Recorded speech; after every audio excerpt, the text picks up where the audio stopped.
What's up, everybody? Welcome back to the Dim Carnival. I am Bill. I'm Steve. And I'm Ryan. Almost sound like I said the damn carnival. This is the damn carnival. Damn. But it's the Dim Carnival. We talk about the Insane Clown Posse.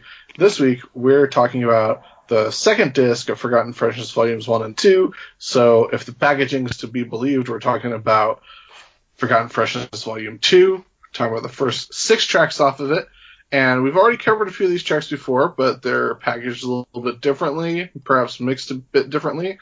But we are talking about the tracks Mr. Johnson's Head remix, Clown Love, Hokus Pokus remix, Red Christmas, House of Wonders, and Mr. Rotten Treats.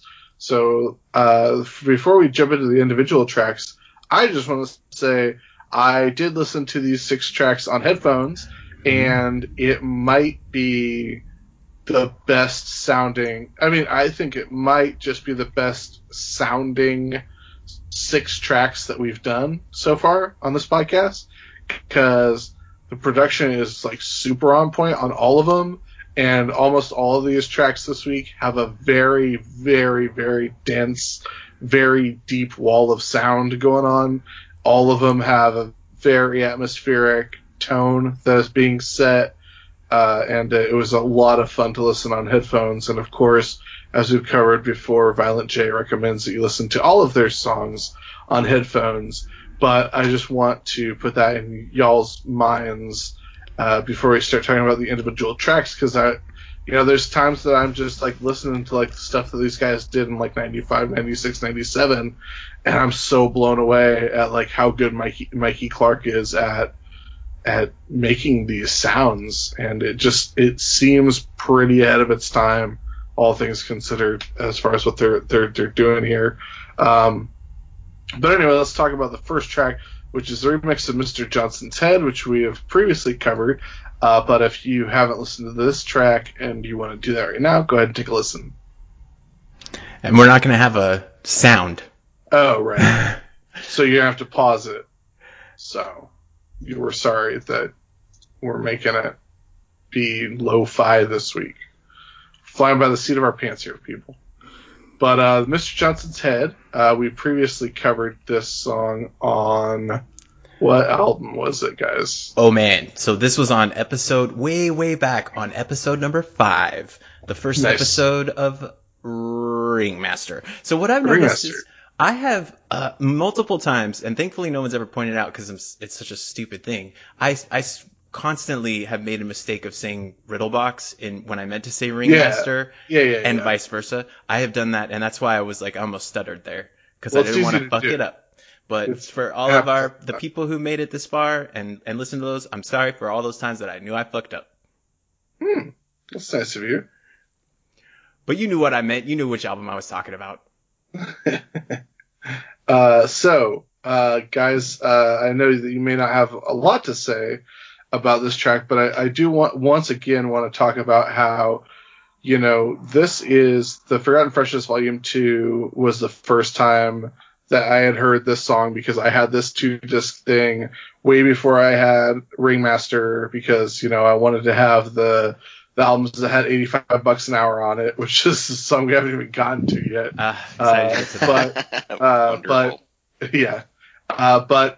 This is a song that I would sort of just skip all the time, because I just viewed it as like a slow song and not very funny.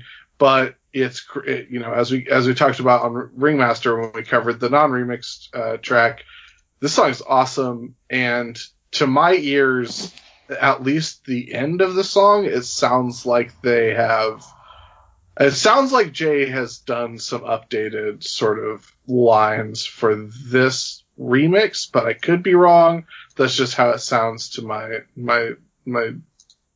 deafening ears here. No, he definitely changed his lyrics at the end. Okay.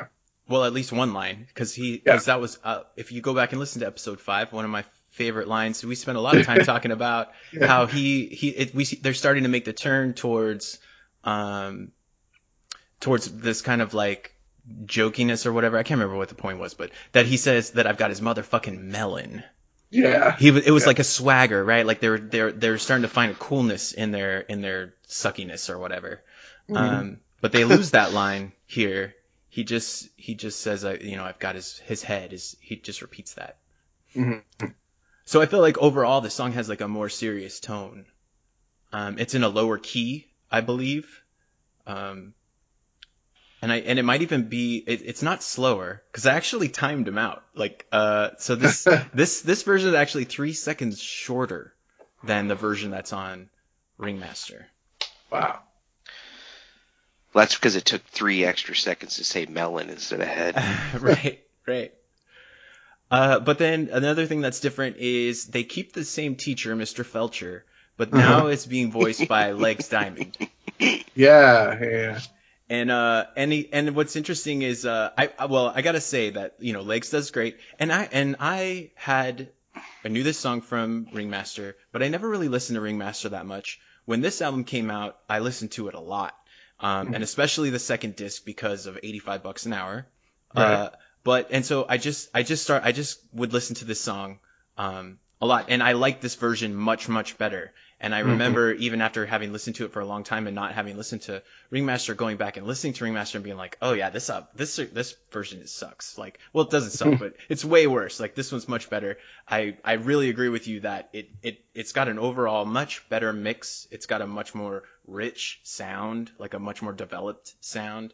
That's actually really nice to listen to. I like the way that they make the beat. Well, it's kind of the same in the original, with the oohs and the wahs and the things in the background. But I especially like on the beat, there's like a wah ooh. Yeah. That's super awesome. Yeah, it's just like I'm very pleased that I have discovered that this song is good since we started doing this podcast. And I like that we have now listened to 2 versions of it, and they're both good. And I think that this one is like the best one, though. Did you guys get a feeling of like a kind of a Western theme? There's an instrument in there. I don't know if it's a harmonica, or a distorted harmonica or something like that. You guys didn't feel like any kind of Westernness to this song? No. Yeah, I mean, like I know the sound you're talking about, but to me it sounded more like forlorn, maybe a little bit more bluesy than Western. Okay. Yeah, okay. That makes sense. I have to be honest, fellas, listening to it this time through, I couldn't get over how much we were laughing and confused about the idea of like this teacher in Detroit hanging up a rebel flag. Nice. I don't even know why the first time through in all those years it didn't like click in my head that that's kind of weird. I just like oh yeah, he just did that. Yeah. But then after you guys like really pointed out how bizarre that is, that's what I focused on listening to this time. I was just like, wow. So I don't know if I remember the lines from. I don't remember if these lines. I'm trapped in my mind and my brain is my cell, but I have a key. It's called insanity. I stick it in my brain to unlock eternity. Like, I don't remember that being in the original, but because we've spent so much time talking about. We spent so much time. Okay, because we spent so much time talking about Columbus and that stuff. Yeah. Because it was brilliant. Those are pretty good lines, though. Is what I'm saying. Yeah, but that was that was definitely in the first one. I think the delivery is better, and I think that the darker, like the lower tone, and it's not a slower cadence, but something about the way that they mix the sound, it makes it feel like it's more like drudgy to me than the original. More serious. More serious, yeah. And that's why I think it makes those lines a lot cooler. It also makes the lines that you pointed out in episode 5, when he looks up at the sky and the clouds turn into the face of the devil and he pulls the devil out of the sky and beats it with a shovel. Mm-hmm. It sounds so much cooler and raw, like in this version, versus kind of like jarring and weird in the other one, I guess, I felt like. Yeah. Any other thoughts about this remix? Because I know we've talked about the actual song itself a lot. No. I thought that Shags was funnier as the teacher, and I don't think I paid proper credit to his performance. I mean, I'm sure we said how good it was, but I especially love when he says, "No gum chewing and please raise your hand." He's like really laying into that, man. He sounds great. Yeah. And we'll get into another amazing Shaggy thing later in this episode, but let's talk about the second track, which we've listened to before, which was on Shaggy 2 Dope's EP, and this is Clown Love. So if you need to listen to it now, go ahead and hit pause.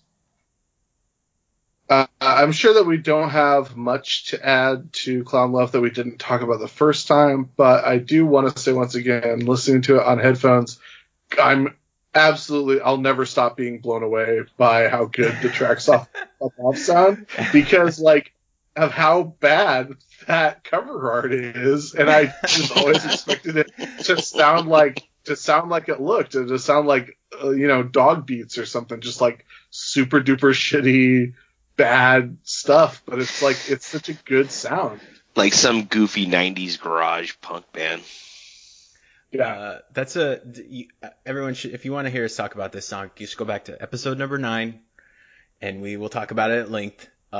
Because this is exactly the same song. It's just that track. There's nothing different about it at all.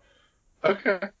Well, I think there are going to be times where we'll hear a remix or something that something will jump out to us in the future. So it's not always going to be that easy, but I think this time it is. Well, I still wrote so many things I loved about this song. Yeah, no, we can definitely still talk. We can definitely still talk about it. I'm not saying we should. No, there's no point. No. But there's there's one thing that I noticed that was different. You ruined it for me, Ryan. Fuck you, Steve. This song is 5 seconds longer than the version that appears on Fuck Off, and that's because on Fuck Off it fades out, the scratching at the end fades down or whatever. But on this, it goes all the way through, and you can hear there's actually an ending that they wrote to the song that they faded out from for some reason on Fuck Off. But they wanted to make sure they included it here on this Rarities album. Huh. Thanks for the wallet. That's my favorite line in the song. I did want I want to say it again. The punch, sound, and then thanks for the wallet. And then also, every time I hear this song, he's too busy doing other things like hanging with my mom. Right. And this is where I heard that first, because I never bought Fuck Off. So this is the first place where I ever heard this song. I still think it's funny because, they do such a great job of throwing out all the sets and saying, don't disrespect your set, be down with your set, but everyone has Clown Love. And I was thinking if that was true, ICP shows would be the most violent concerts. Yeah, for how much they talk about being how gangs are down with the clown, there's not any. I've never seen any thing that resembled gang representation at any ICP function. So Well, it's a fictional song. Back to the Clown Alley. No, it was a fictional song, you say. I did want to bring up something that I think may at some point be pertinent to our podcast, if it's not necessarily super pertinent this week, but I wanted to make sure that I brought it up at some point. Violent J on the official ICP Twitter tweeted out on June 22nd, Ninjas, for those of you who really like our story songs, songs that for the most part are basically one long story, kind of like First Day Out or Never Had It Made, both on the first Joker's card, Carnival of Carnage, or songs like Delusions of Grandeur from The Missing Link Found. You'd be happy to know this fresh act of flavor. The FFF album, which is Fearless Fred Fury, I think, the new album, has more story songs on it than any other ICP album in history. It's got all kinds of story songs. And then he names 4, and then he says just to name a few. But I think it's interesting that he singles out that ICP has a type of song that they refer to as story songs. And they're songs that are basically one long story. You know what I'm talking about. Like a song. But I mean, like, that's definitely... I think that's great. Oh, no, I know. It's definitely something that we've, like, pointed out in passing, and, like, that's, I mean, just something that's pretty much true of all music. But I do think it's cool that ICP, like, is also aware of, like, the shit that they do, and, like, I like the idea of ICP sitting down in the studio to be like, this one's going to be a story song, and then, like, tell a story. But it's interesting that he doesn't, like, would you consider Toy Box to be a story song? Because it tells a story, but it's not really a long story. But it's definitely like a self-contained story, and the whole song's about it. Of course it would be. I mean, I feel like almost we comment when the song isn't a story, right? Like right. we make note of that because it doesn't happen all the time. Right. I kind of break up ICP songs the way you do Weird Al songs, where they have parody, or Weird Al does parody, and then he has his originals, which would be story songs. And so, like, I kind of like think of like the songs that like continue the story arc of the overall Dark Carnival, Wagons, all the good stuff, kind of being, I mean, it's not the greatest analogy, but it's just like those songs belong to an upper echelon of a bigger story, and then they have like underneath that a smaller set of songs that are separate. Sometimes the characters have nothing to do with the Dark Carnival, and they're just short story songs. Sorry.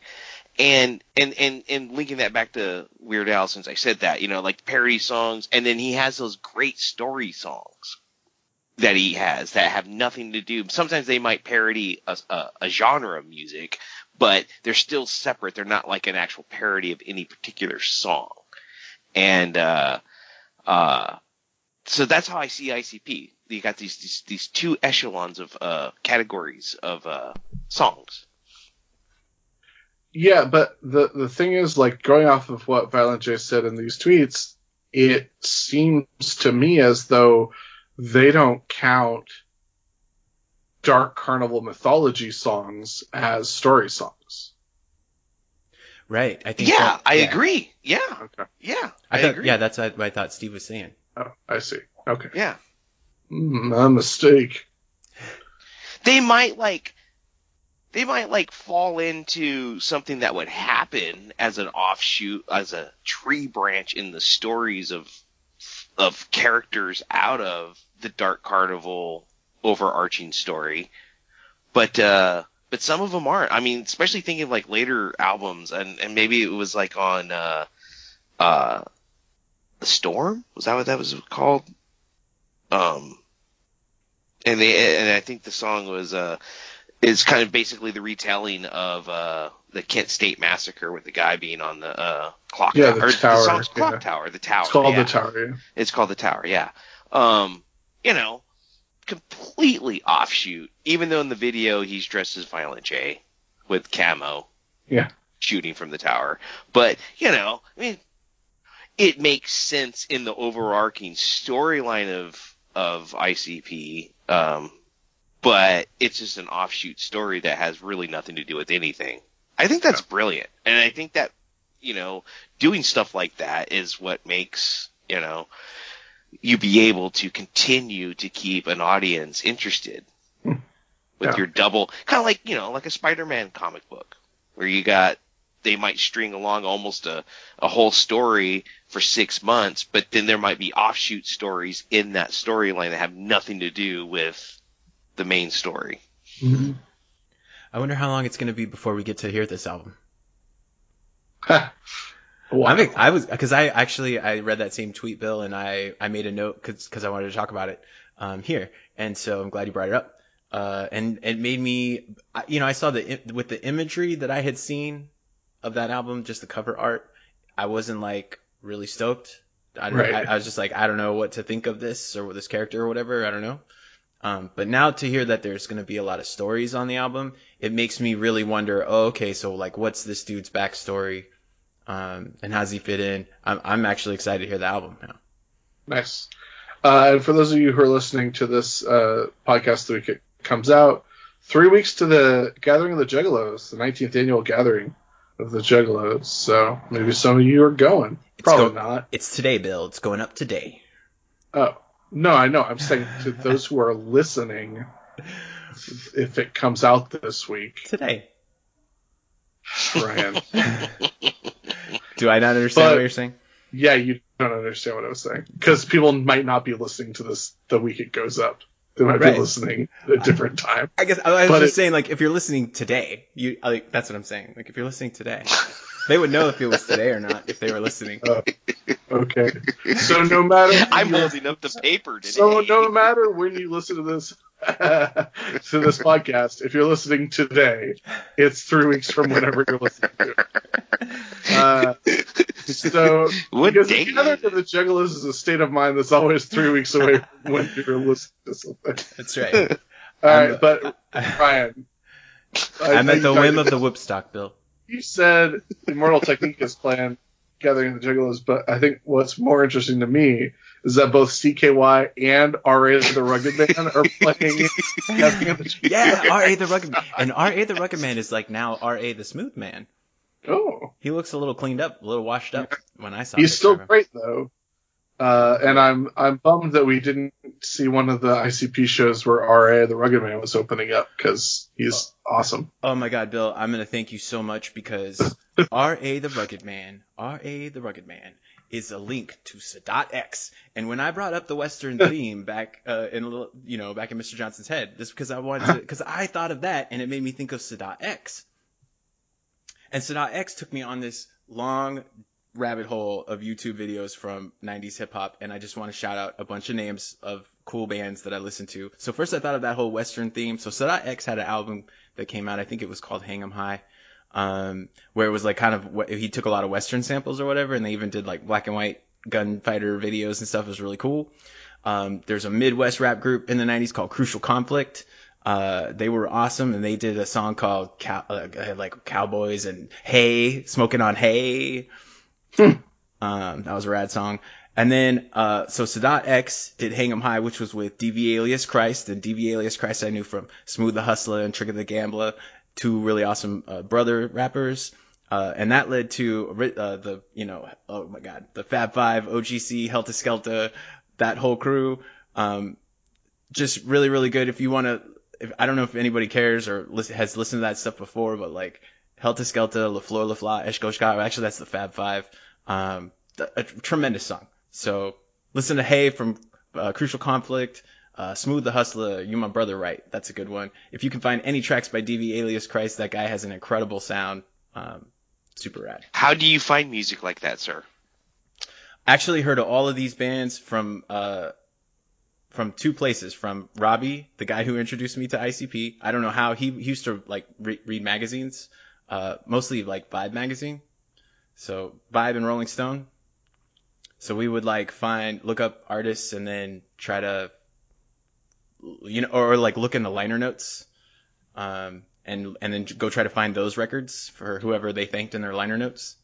Oh, that's such a great way. Back in the day, that was such a great way to find out other bands. Who are they thinking? Yeah, because there was none of these bands were on MTV. Like this is the first way that I learned how to like find new music that wasn't just on the radio or whatever.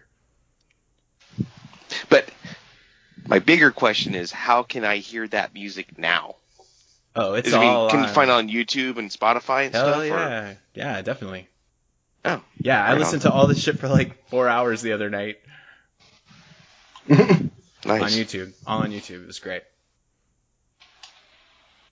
So thanks for bringing up that. So he because R.A. the Rugged Man has a sample on one of his songs where it's like, "Oh, what's the lesson for today, Rugged Man?" That's Sadat X.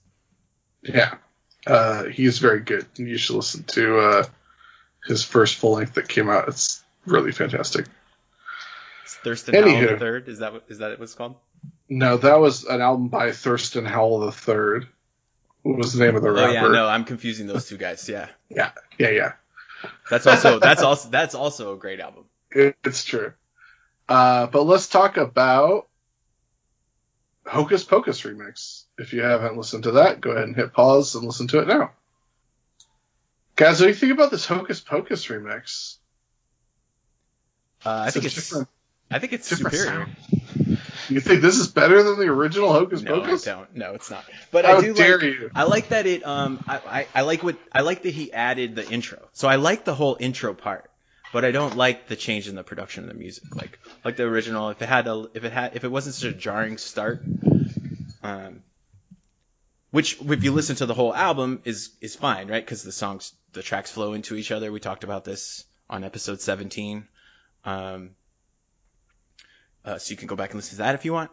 But I think as a standalone track, it does make it sound better to have a little bit of an intro and to not start with that like rough jarring start. Mm. Well, this is the version that was in the video I was talking about when we talked about that on episode 17. And I remember confusing Bill when I had said it.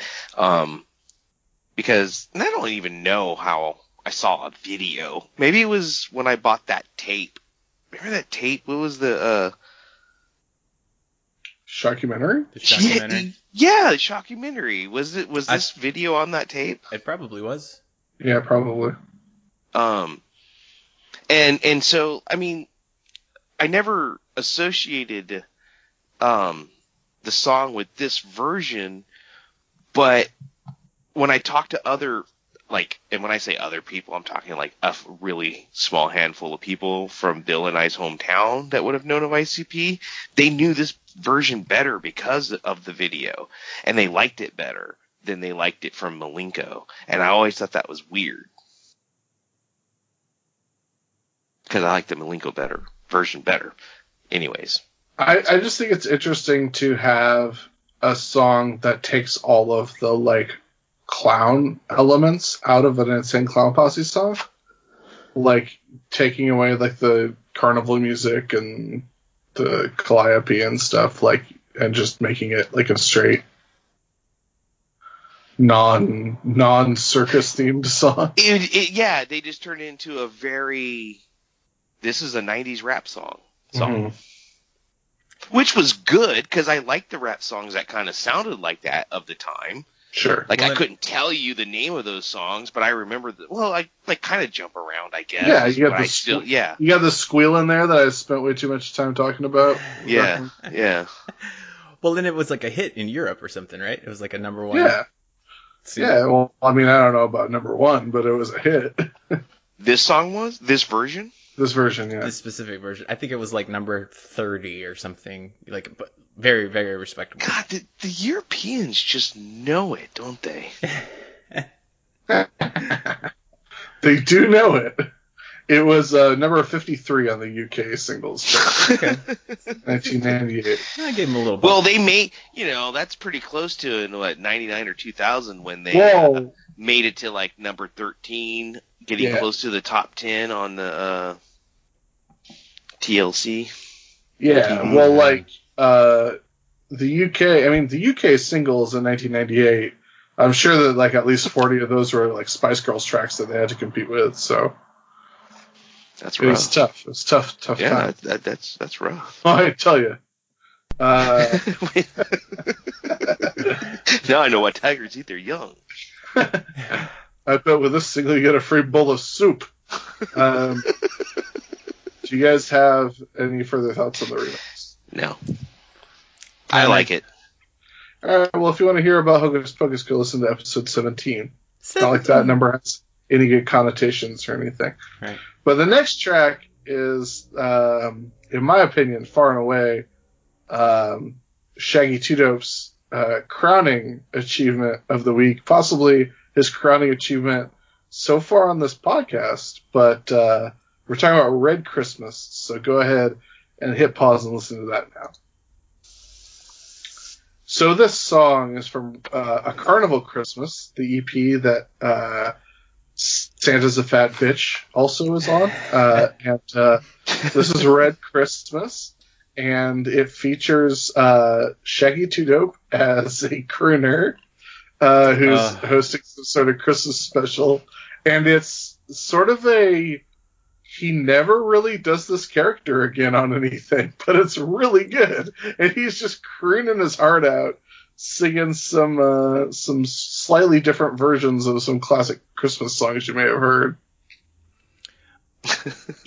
And if anyone was curious to know which Christmas songs he covers, the first one he sings is White Christmas. The second one is Silent Night, which is far and away my favorite. Yes.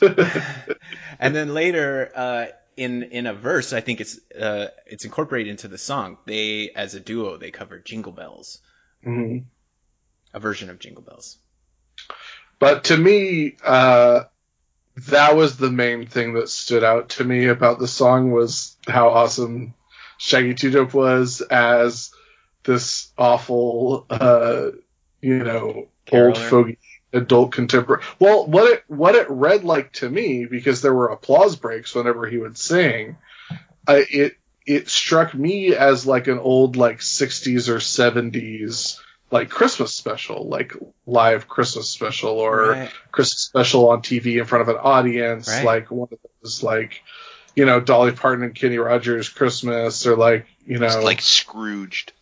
Actually, what it evoked to me more than anything was, there's an SNL skit where Will Ferrell is maybe Robert Goulet, like Robert Goulet's Christmas special, and like he's like doing skits and like cracking himself up, and it's like almost exactly that to me, and that's like what I keep picturing in my head anytime they break back to the Shaggy character, is just like super duper cheesy, like late 60s, early 70s, like square humor, because like there was definitely this like period of time when like Laugh-In and like counterculture comedy was coming out, and like Smothers Brothers were like trying to push the envelope, but then you had these like super duper squares, like when Brady Bunch had a variety show on primetime, like there were all of these. It was like split. It was like either comedy that like younger people were like getting into that like changed the direction that comedy went, and then the other half was like comedy that like people who grew up listening to like George Burns and Gracie Allen, like they would be interested in, because it was like inoffensive and just like guys cracking themselves up, like Dean Martin type stuff. So it's just an interesting time, but that's what it evokes to me more than anything. I like that. But did you guys not envision like a Christmas special when you were listening to it? Yeah. Okay. I guess just not to that extent. Like I just pictured him kind of singing. I was spending more time. To me, it felt like just a reprieve from the story of the song, and I liked it as like a buffer or whatever, like a palate cleanser.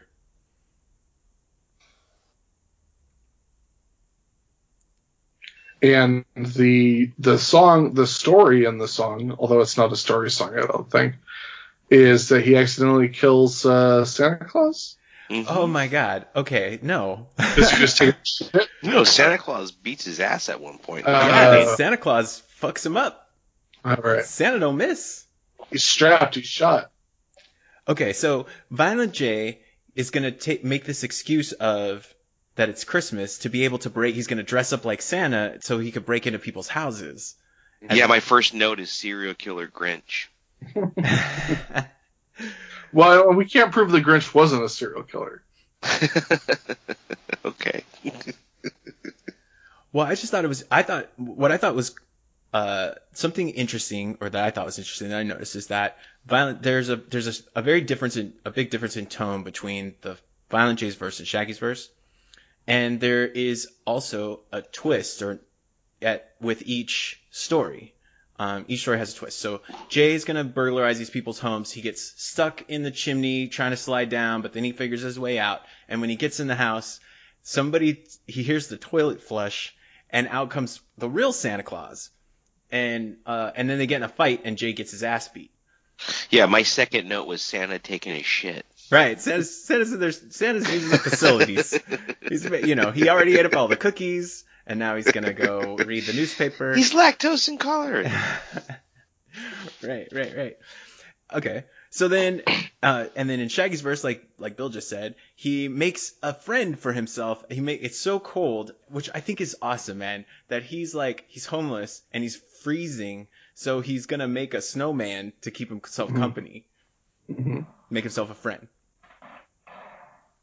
But that story actually ends up happening, and they have a bunch of fun together. They smoke pot, they hang out, but then it starts getting warm outside, and the snowman starts to melt. So he pulls out a gun because he's gonna take Shags with him. He says, "If I gotta die, then we should go together." and he shoots Shaggy, and Shaggy says, "But." I guess maybe I don't know, maybe they're supposed to be the same person, because at the end of the first verse, Jay says, "I had a red Christmas," and then at the end of Shaggy's verse, he says, "I had another red Christmas." So what happened? What happened with this first Christmas, Shaggy? Mm-hmm. I don't know, but my last note was Shaggy ate cornflakes while his snowman ate snow cones. Snowflakes. My bad. Yeah. I like that. I like that one. No, you're right. No, you're right. They sang songs in the snowflakes. He ate snowballs. I ate cornflakes. Oh, snowballs. Okay, yeah. Cornflakes. Delicious. I only mentioned that because it was relevant to the last story that you were talking about. Sorry. Well, another thing Shaggy does, because I can't answer your question if what was the second red Christmas. Well, I think that Jay had a red Christmas and Shaggy had another red Christmas. Right, that's what I'm saying. And like what Ryan's kind of asking, and with Shaggy saying it's the second red Christmas, are they the same person? Which kind of goes back. No, he didn't say I had a second one. He had another. Right, there was a red Christmas over there, and there's another one here. Yeah. Oh, I see. Yeah, he had one. I was thinking another. I was thinking another, meaning him personally having. Okay. Like if Ryan had an apple and Steve had another apple, then Ryan didn't have two apples. That means you have 8 apples. Oh, shit. Right, that means you gotta take the hen across with the fox. Okay. And then come back with the grain. And then the scorpion stings you. So, but if I had an apple, and here in my town where I live, and Steve had an apple in his town where he lived, if Steve goes and gets an apple, he wouldn't say, "I got another apple." But if he were in the same room and I'm eating an apple... Actually, technically how you said that, yes, I would, because you said I had an apple and then I got another one. I'm sorry. You know what I'm saying. Fuck you, Steve. But if I had an apple, if we were in the same room... Like, if we were in the same room and there was apples over there, I would go grab an apple, and Steve would go grab an apple and be like, "I got another apple." You know? That makes sense. Yeah. They're together. Yeah, no, you're right. That's a better analogy. It's called efficiency of language, Ryan. You wouldn't say like, all I got was a different, unrelated red Christmas. I got my second apple. What about the first apple, Steve? Where'd the first apple go? I see you got a second one. Apple. Ryan had that apple. I had the second one. It was in my hand the whole time. Maybe they were labeled. Should we move along, or is there probably? I'm ready to go. We're talking about House of Wonders, guys, and this was on the Mutilation mix, and it was also supposedly scrapped from Great Malenko, but I don't know how likely that is, because they had House of Horrors on Great Malenko. I don't think they would have had both, unless this was like they came up with this and then they came up with House of Horrors and they're like, well, this song's way better, so let's get rid of the other one, which is likely. I would think that's probably what happens. Maybe they were just too similar, and they chose the one that they felt was superior. I was really surprised by how many things about lips there were in this song. I made that same note. They're fascinated with lips in this song. It's all about the lips. And then I also wrote, "Boo, used our word." Yeah. Oh my god, that's such a disappointing line. And is that our shameful first? Is this the first time they use the R word in the song? Well, we just talked about it last week, you know? Then no. Well, we spent a whole episode talking about the ARC's campaign against the R word and and Tropic Thunder, and I meant to post something on the Instagram about that. I'll do that. No. Yeah, I'll do it after this episode. But yeah, what a bummer, man, that just in the next episode here we have to talk about Shaggy using the fucking R word. Yeah. Boo. But there's going to be fucking worse. Sorry. There's bad or worse on the next album, so. Yeah. We also have to point out that they once again go back to the feeding fetish of stuffing someone full of chili cheese dogs to make them fat. I wish somebody would bring me chili cheese dog. I know, I can use one of those right now, Jesus too. Christ, let's go. Remember when Wiener Schnitzel would have you can get 10 chili cheese dogs for $10 or whatever. Oh my god, and they put it in a box. Yes. They just throw them loose in a bag. And then, right, like throwing a hot dog down a hallway. Yeah. But I do like the shave you bald and glue your titty on the top. Yeah. That stood out to me too. Just a fun visual there. I think Shaggy is a really big fan of stretching things. He stretches his nuts usually. I don't think there's anything about stretching someone else's nuts. So he stretches his nuts. He stretches nipples and boobies and lips. And there's probably more. I don't know. Neck. Well, no. Neck is Violent J. Sorry. Well, no, he's the Southwest Strangler. Yeah, he stretched that lady's neck. Oh, that's right. And then he chose the ostrich, too. Yeah. Because it was already long. Nice and long. Long-ass neck. Yeah. Okay. So, but I think the premise of this song is I could see why, at the end of the day, they end up being very similar, House of Wonders and House of Horrors. I guess maybe they're actually really not that similar because the idea is very different, right? The idea is that people are sort of being tricked. They think that they're going to a freak show, but they're taking these really evil people and tricking them. It's like what's that fucking show, man, where they spring it out on child molesters. They surprise them. To catch a predator. That. It's kind of right. It's kind of like that. They think they're gonna go see freaks, but they're the actual evil people, and ICP are the fluffers or whatever to prep them for this. So they gotta make them, beat them up or whatever, make them all grotesque because they're the stars of that freak show ultimately. I agree, and that's great. And one of the things about stretched lips is when I think it was so brilliant when he says he's going to stretch their lips into their own ear so only they can hear the shit they talk. Yes. That's my favorite line of the song. It was so great. I love that. Actually, I didn't remember listening to this a lot when I used to listen to the record or whatever. And when it started, I was like, holy shit, I love this beat. And then there's a really fun, each of them do it in their verses where there's a doot doot doot doot doot doot doot kind of thing.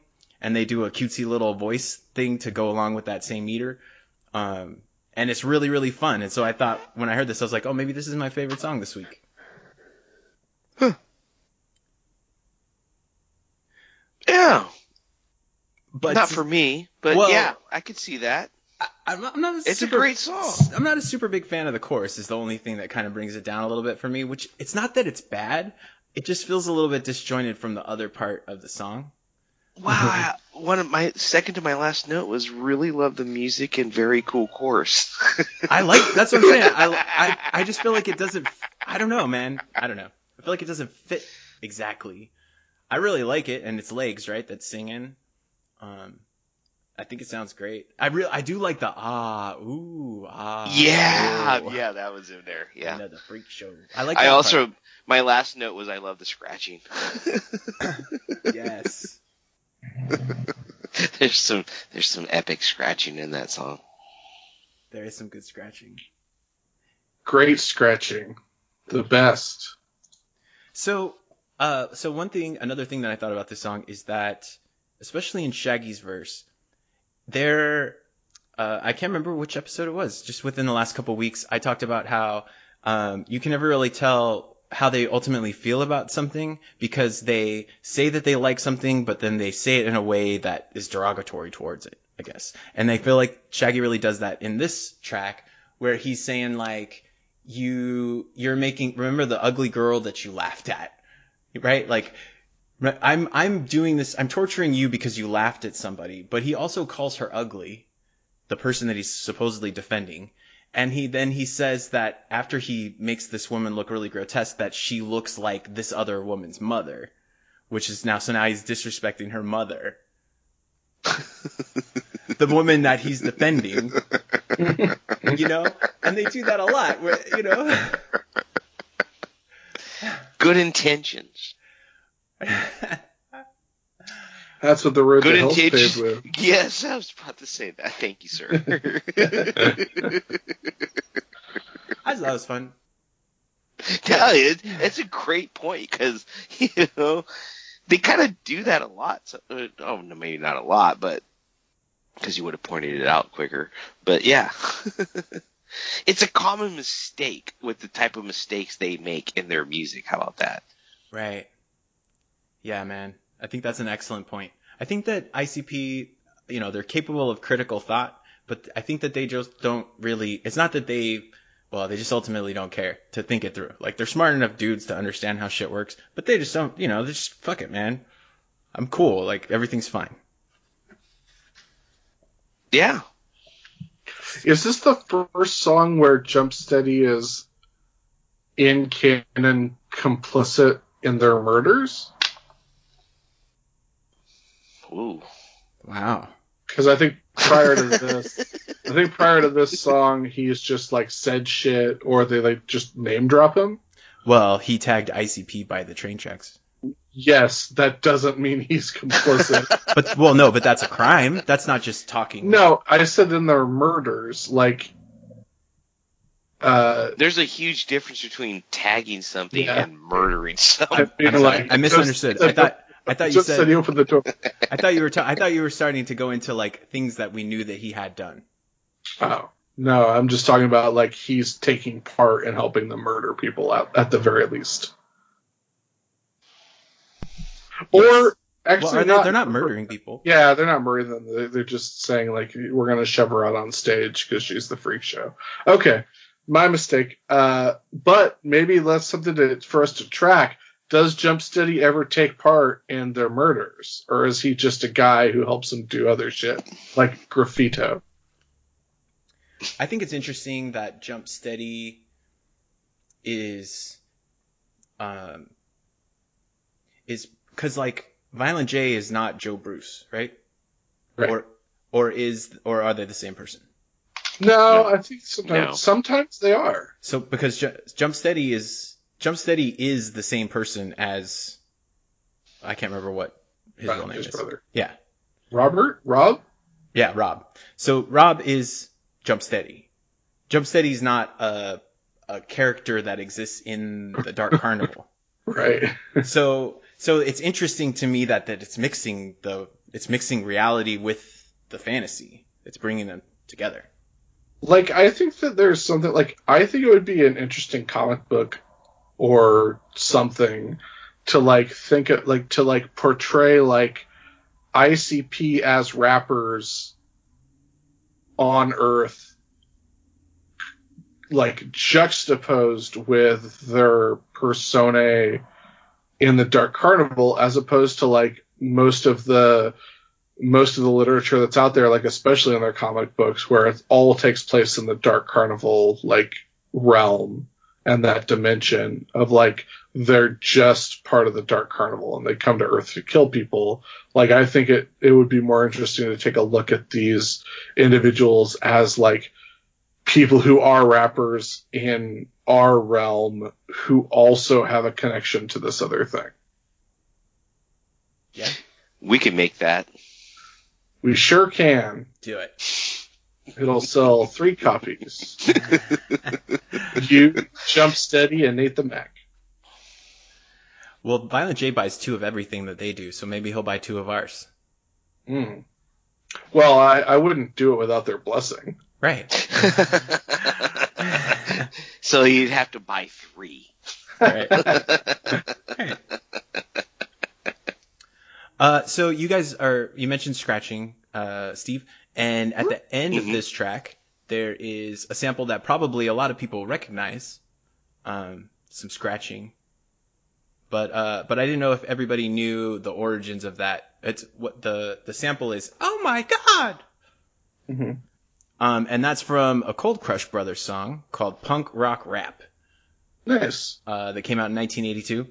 And I can't remember, there was a, I thought I knew, I'm not going to be able to remember, but there was a more prevalent, common song that was like on the radio and stuff, that used this sample. I can't remember what it was. But that group and that song was pretty interesting. They were they're credited with being the first band to fuse rock and rap together. And they also are credited with being the first hip hop band to break the color barrier, because they had I believe he's Latino, gentleman that was in the band, which is pretty cool. And that didn't have anything to do with this song. It has a lot to do with it because it's the sample. It's a sample. Well, I did think that it was interesting that they have this love-hate relationship with rock rap. And so here it is. They're going to sample the song that's credited, with being the first iteration of that.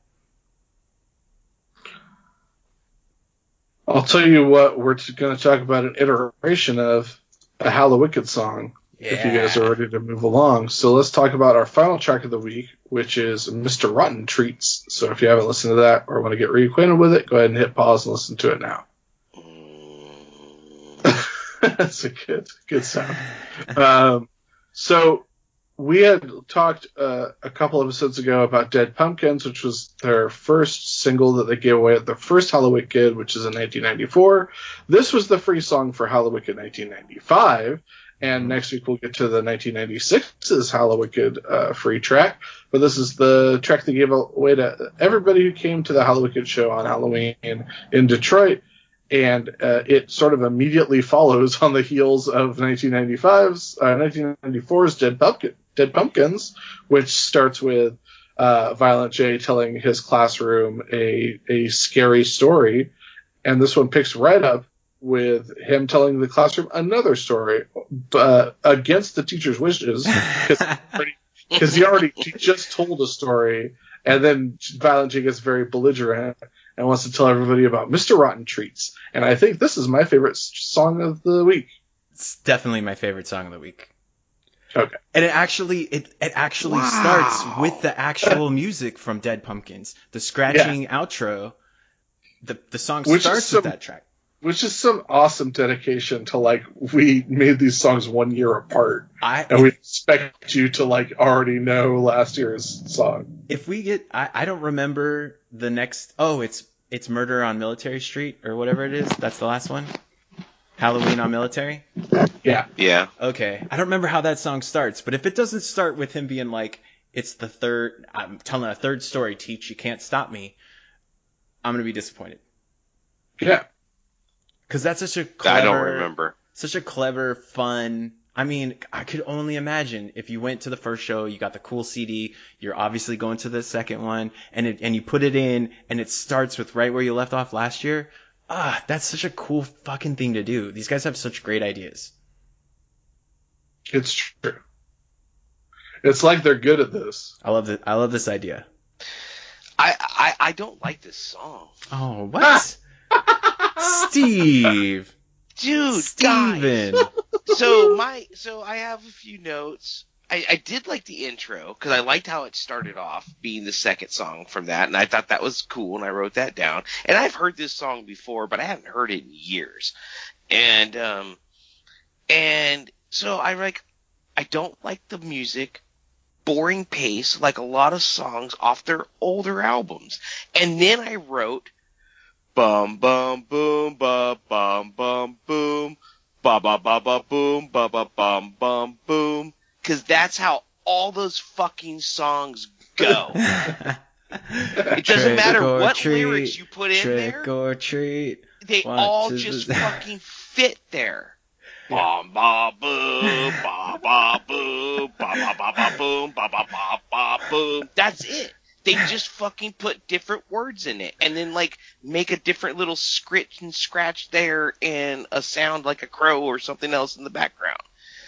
I don't like this song, and I'm done. I'll stop, because that was really bad, and I apologize, but I don't like that song. Wow, I'm really surprised. Well, that's okay, Steve. Fucking couch. It was a Halloween I never meant Although to my very very last note was, of course, some of the treats are balls. Mm-hmm. So yeah. I'm surprised that you don't just like the idea of the song enough, that you just the idea of enough isn't enough for you to like the song. That there's this guy that's just confused about, he's just misreading the signs, like. They'll have better Halloween songs in the future. I like Halloween on Military a lot better. But yeah, I do too. I would say, well, yeah, but this sounds like 5 other songs that I couldn't tell you the names of right now. But if you just followed that like cadence I gave you, it's just 5 other songs they've made. I get what you're saying, but I mean that's true of like a lot of ICP songs. No, it's not. I think it's like true of a lot of bands. Yeah. I don't know if you ever heard the one Maroon 5 song. I guess I just don't like the songs that follow that cadence. So every time one pops up, I'm just like, sorry. Wait, what was that sound again? I couldn't repeat it if I tried. Well, how about this? I'm so scared they call me Joey Terrified. Did you know that? Yeah. Didn't I was lying. That when I first listened to that album and that line came out, and I laughed so hard. I think I like a triumphant yes, because that is such a brilliant thing to pull on someone. Yeah. Well, Ryan and I like this song a lot. I like it. I thought it was interesting that we a few episodes ago, it was on episode 20 actually, the last episode of Malenko, we talked about Freddy Krueger. We were on Boogie Woogie Woo. Bill was making some jokes about Freddy Krueger having a problematic origin. This is just Freddy Krueger. Yeah, and this is all, and here it is, Freddy Krueger. Except it's just murdery.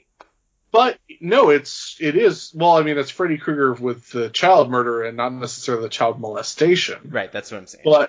But it's Freddy Krueger. See, the difference is that Freddy Krueger isn't delusional about what he did, but this character is.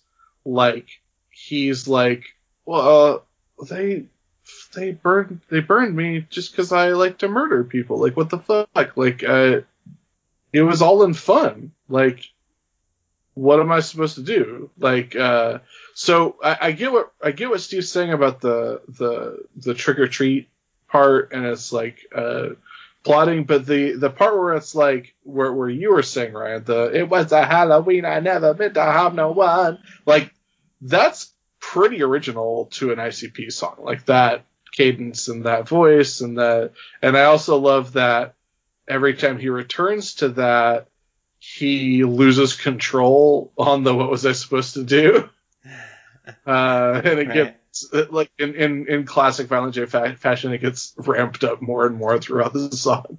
Right. Till the end, he's just screaming and not actually saying words. Right.